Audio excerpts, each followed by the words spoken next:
60 възрастни и самотни хора в Русе, които имат нужда от медицинска помощ вкъщи, живеят с грижите на организацията Каритас.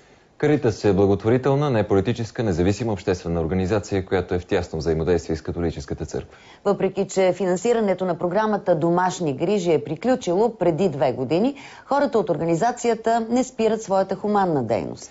В следващия репортаж вижте историята на един самотен човек от Русе. Хронична бъбречна недостатъчност, исхемична болест, подагра.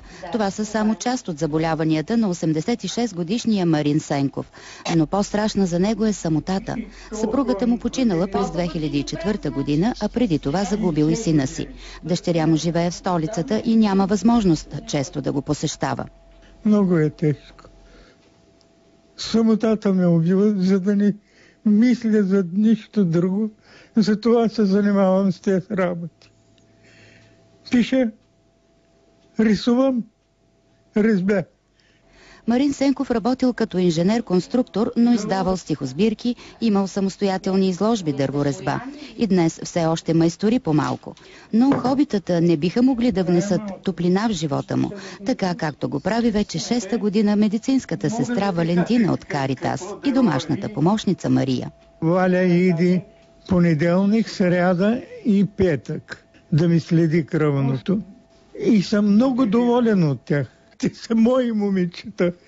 Освен медицинските грижи, Валя пазарува, пере, купува лекарства. Но по-важното е, че винаги отделя време и да поговори с възрастния човек. Няма кой да им отвори вратата, както те сами казват. Извършваме манипулациите, но това не е достатъчно за тях. Просто трябва да има социален контакт. Марин Сенков и другите с неговата съдба знаят, че вратата ще се отвори и ще влезе тяхното момиче или момче от Каритас, за да даде смисъл на живота им.